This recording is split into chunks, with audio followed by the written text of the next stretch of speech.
Presents moms kitchen కి స్వాగతం. నమస్తే రమ్ గారు. నమస్తే జయ. రమ్ గారు, మనం ముందే అనుకున్నాము ఈరోజు ఉల్లిపాయ పకోడీ.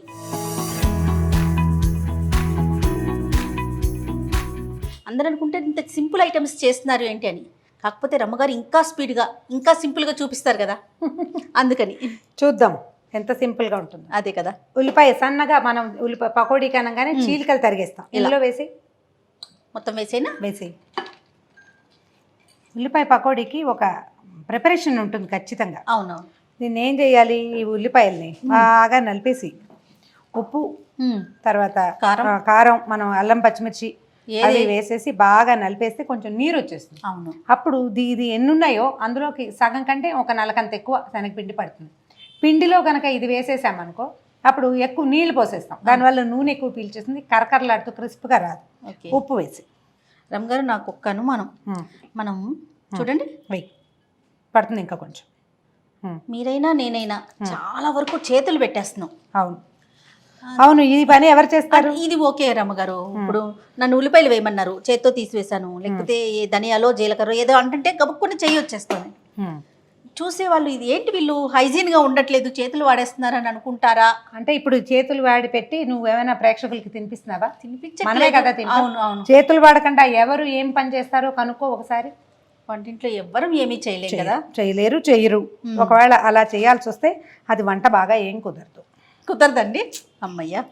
ఓకే. ఇప్పుడు కొత్తిమీర కాదు, కరివేపాకు వేసేసి ఇది నీరు వస్తుంది. చేత్తో చేస్తేనే తృప్తిగా ఉంటుంది. ఇప్పుడు అన్నమైనా చూడండి, చేత్తో తినాలి, తినిపించాలి. అవును కదా రమ్మగారు.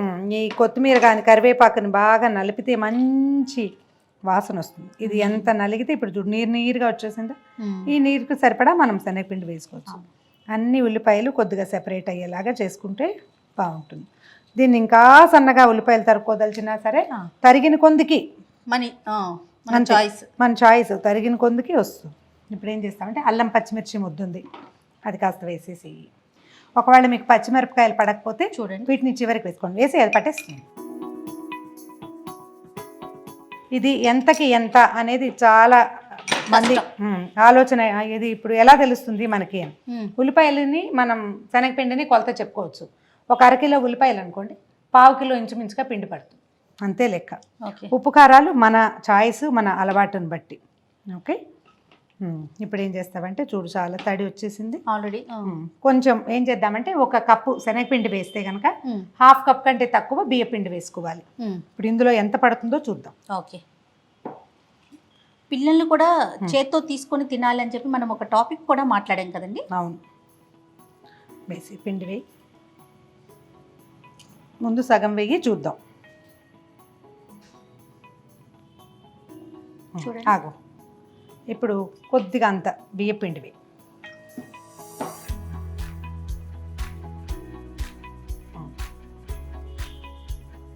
చాలు. ఈ బియ్యపిండికి ఏముంది, మనం వేస్తే క్రిస్ప్గా వస్తాయి. అవును, అది మెయిన్.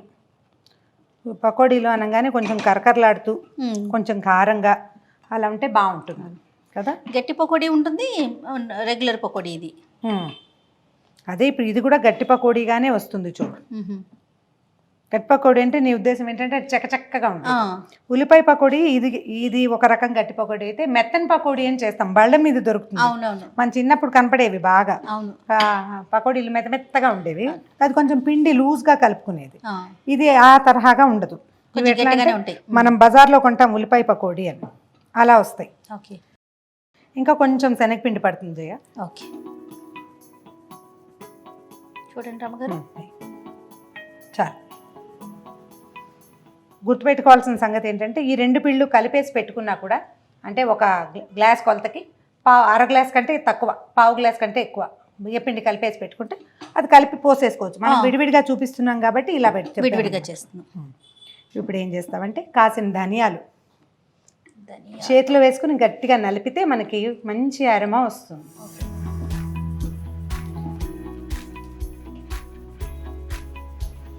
వెయ్యి.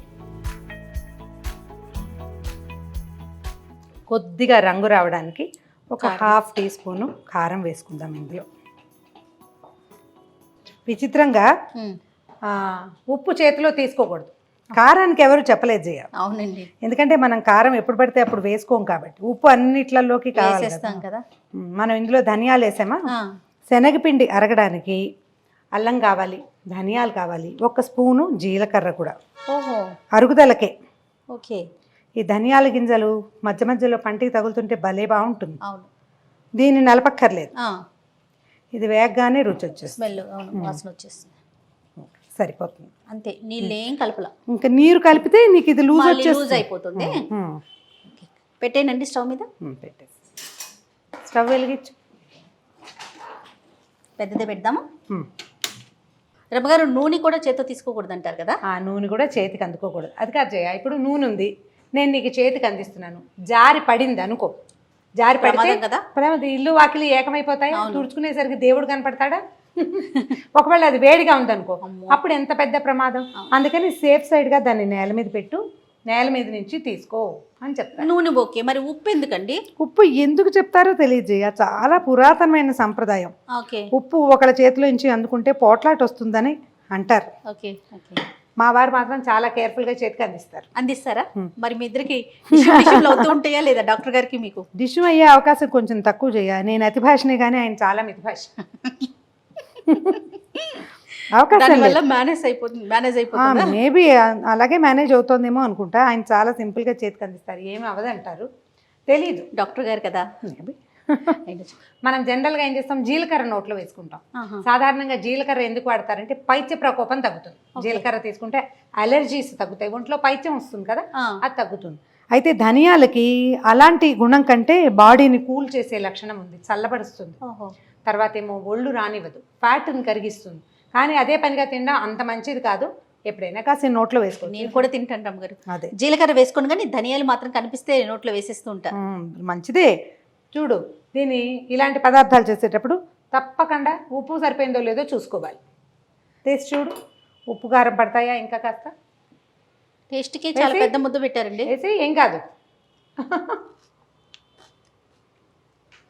ఉప్పు పడుతుంది.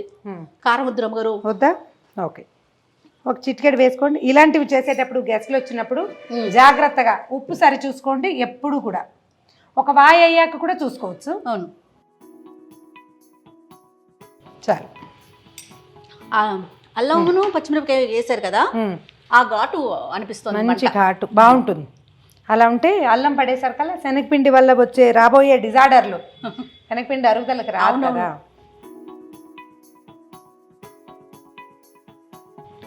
ఇంకొక క్షణం కాగాలి నూనె, మీడియం ఫ్లేమ్ మీద వేయించుకోవాలి పకోడీలు. ఇప్పుడు ఇందులో ఇంకా మన తెలివితేటలు బోల్డ్ అన్ని వాడుకోవచ్చు. చెప్పండి. బోల్డ్ రకాలు. కాగిన నూనె పోస్తారు కొంతమంది క్రిస్ప్గా రావడం కోసం. వేడివేడి నూనె, ఇప్పుడు మనం శనగపిండి వేసామా, అప్పుడు కాగిన నూనె ఒక గరిటె వేసేసుకోవడం. ఇది కలపక ముందు కలుపుతూ ఉండగానే నూనె పెట్టేసుకోవడం. ఇక లేట్ లేదనమాట, మనం వెయిటింగ్ టైం ఇచ్చేస్తున్నాం. ఆ లేట్ లేకుండా మనం మాట్లాడడం కోసం టైం వాడుకున్నాం, కానీ అది పొయ్యి మీద పెట్టేసి ఇది కలిపేసుకోవాలి. చెక్క చెక్క చెక్క అయిపోతుంది. ఇది కలిపాక ఇది పక్కన పెట్టి అది పెట్టడం కాదు, అది పెట్టడము, ఇది కలిపేసేయటం. అది కాగుతుంది కదా, ఆ నూనె ఒక గరిటె తీసి ఆ వేడి వేడిలో వేస్తారు. వేస్తే బాగుంటుంది.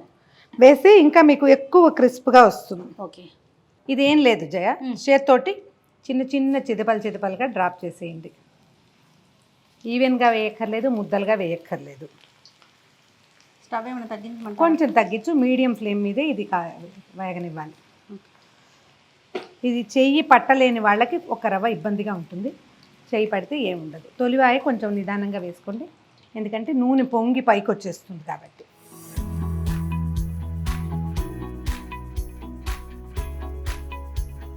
తీసేనా గారు?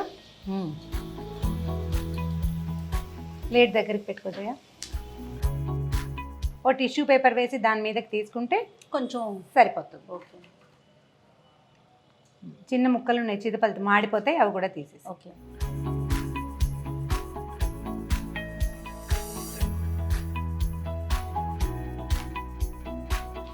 ధనియాలు వేగిన వాసన వస్తుంది. మంచి గోల్డెన్ బ్రౌన్ కలర్ వచ్చాక ఒక రవ్వ అటు ఇటుగా కొంచెం వేపు ముదురుతుండగా తీసేసేయాలి. అవును, ముందే మనం వేయగానే గరిటె పెట్టద్దు. కొంచెం సెటిల్ అయ్యాక అది కొంచెం పైకి వస్తుంది. ముందు నూనె పొంగింది, ఇప్పుడు నూనె కిందకి సెటిల్ అయ్యాక అప్పుడు మనం ఒకసారి తిరిగేసుకోవచ్చు. చాలా వీటికి పర్ఫెక్ట్ కొలతలు అలాంటివి ఏమీ ఉండవు. అవును, చేస్తూ ఉంటే అలవాటు అవుతుంది. చాలా పదార్థాలు అంతే. ఇందులో ఉన్న పర్ఫెక్ట్ కొలత ఏంటంటే మనం ఉల్లిపాయలని నీరు వచ్చేదాకా నలపటము, తర్వాత దానికి సరిపడంత పిండి కలుపుకోవటమే. ఒకసారికి మనకి కొత్త కొత్త ఐడియాలు వస్తాయి, ఏం యాడ్ చేయొచ్చో తెలుస్తుంది. చేస్తూ ఉంటే వస్తుంది. చేస్తూ ఉండాలి, చూస్తూ ఉండాలి రమ్మగారు. ఇంట్లో ఇప్పుడు అమ్మ వాళ్ళు అత్తయ్య ఎవరైనా చేసినప్పుడు చూడాలి, చూస్తూ ఉంటేనే కొంచెం ప్రాక్టికల్ గానే తెలుస్తాయి ఇవన్నీ. ఈసారి ఏదైనా వేపు ఎక్కువైంది ఒకసారి, రెండోసారి వేపు సరిపడా తీసుకుంటాము, ఉప్పు ఎక్కువ తక్కువ చేస్తూ ఉంటే ఆటోమేటిక్గా తెలుస్తుంది. ఈ పదార్థాలకు మనకు విసులుబాటు ఏంటంటే పిండి నోట్లో వేసుకుని చూసుకోవచ్చు కదా, చూసుకుని టేస్ట్ సెట్ చేసుకుని ముందుకు తీసుకెళ్ళిపోవటమే అంతే. అంటే నేను ఈ పెద్దగా కొలతలు వాటి మీద పెద్దగా నాకు నమ్మకం ఉండదు. చేయాలి డైరెక్ట్గా వేసేస్తారేమో, కొంచెం చూసుకుని చేసుకుంటుమే అంతే. పిల్లలు హాయిగా తినాలి, ఇంట్లో ఉన్న మగవాళ్ళు హాయిగా తినాలి, పెద్దవాళ్ళు సంతోషంగా ఉండాలి. మనం ముందు మనకి సెల్ఫ్ సాటిస్ఫాక్షన్, బాగా చేసాం వెరీ గుడ్ అని అనిపించాలి మనమే. దానికి ట్రై చేస్తూ ఉంటే వస్తుంది. ఈ పనులు కూడా మగవాళ్ళకి నేర్పించవచ్చు జయ. మనం వేస్తాము, పకోడీలు తీస్తారు, ఈజీగా ఉంటుంది కదా. లేకపోతే వాళ్ళతో వేయించండి, లేకపోతే పకోడీలకు డబ్బులు ఇవ్వాల్సి వస్తుంది జయ. అవునండి, తీసేనా రమ్మగారు? ఇంకొక కొంచెం సిమ్లో పెట్టాం కదా కొంచెం. రమ్మగారు, పిల్లలు ఇలా మీరు ఇంట్లో చేస్తారు కదా, ఇష్టంగా తింటారా? కొంచెం పెద్ద పిల్లలు అయ్యారు కదా, ఏమన్నా వంకలు అలాంటివి వస్తూ ఉన్నాయా? మా పిల్లలకి వంకలు చాలా తక్కువ చేయాలి. కాస్త వంకలు తండ్రి గారికి ఉంటాయి కానీ పిల్లలకి లేవా? ఆయనకి వంట వచ్చిన మగవాళ్ళతో ఒక చిన్న ఇబ్బంది ఉంటుంది, చాలా ఇబ్బంది అండి. పిల్లలకి ఏం బాగానే ఉందిగా అంటారు వాళ్ళు, సాసులు అవి వేసుకుని తినేస్తారు, తింటారు, తీసేసేయచ్చు. ఇంకా ఇంకొక క్షణం అయ్యాక మళ్ళీ ఇవి రంగు పెరుగుతాయి. మనం తీసినప్పటికీ అప్పటికి కలర్ పెరిగినాయి చూడు, నీ పక్కన ఉన్నవి చూడు ఎంత బాగుంది రంగు, సూపర్.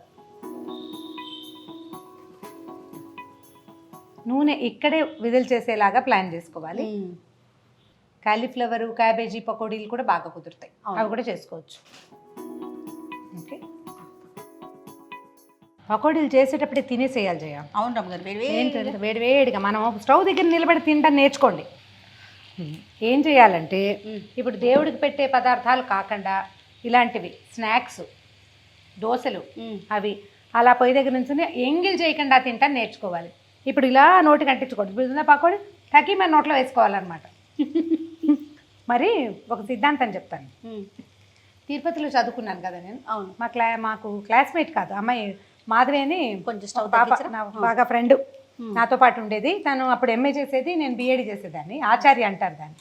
అయితే చక్కగా జామకాయలు అవి ఇవి చక్కగా తెచ్చుకుని కాలేజీలో తింటుండేవాళ్ళం. వాళ్ళ క్లాస్లో ఒక ఆయన చేరారు. అయితే ఈ అమ్మాయి ఏం చేసేది, పిల్లకి జామకాయలు అవి తింటే అక్క మొత్తం తింటాను కానీ మొత్తం జామకాయ కొరుకుని తినేదనమాట. వాళ్ళ క్లాస్లో ఒక ఆయన చేరారు, కొంచెం పెద్దవారు అనమాట.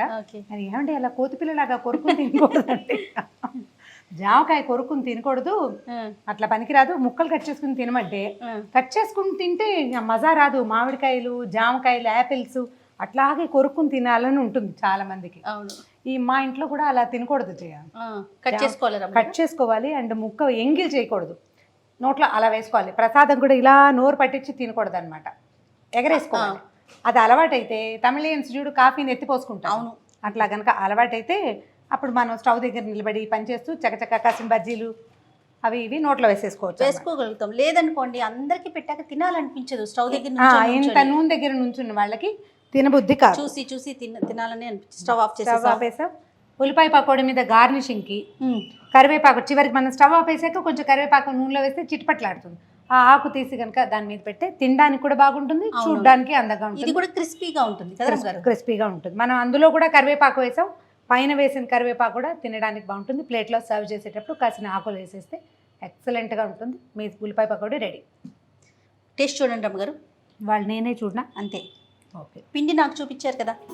ఓకే, చాలా క్రిస్ప్గా వచ్చినాయి. ఇలాగే చేసుకోండి. ఇందులో నూనె పోయాల్సిన పని కూడా లేదు. ఇలా చేస్తే నీళ్లు తగిలించామా మెత్తగా అయిపోతాయి. అవును, నీరు తగిలించకుండా చేస్తే చక్కగా క్రిస్ప్గా వస్తుంది. నువ్వు కూడా ఒకటి రుచి చూడు. చక్కగా బయట వర్షం పడుతోంది, వేడి వేడి పకోడీ వేసుకుని తిని, సో కొంచెం ఇవి తీసుకొని ఒక కప్పు టీ తాగితే ఈవినింగ్ అంతా సూపర్ కదా. ఈసారి దీంతో లెమన్ టీ ట్రై చేయండి, ఎంత బాగుంటుందో చెప్పండి. మామూలు టీ కంటే కూడా బాగా వచ్చినాయా? క్రిస్ప్గా ఉంది. అంటే బియ్యం పిండి తగలటం వల్ల, బియ్యం పిండి వల్ల, మనం నీళ్ళు అసలు పోయకపోవటం వల్ల, అంతే. చాలా బాగుందండి. బా వెరీ గుడ్. టేస్ట్ అదిరిపోతుంది. థ్యాంక్ యూ రమ్మ గారు. థ్యాంక్ యూ జయ.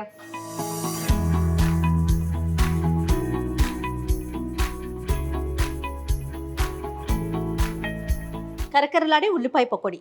మర్చిపోకుండా కరివేపాకుని వేయించి స్టవ్ ఆఫ్ చేసేసినాక వేయించి ఇట్లా వేసుకోండి.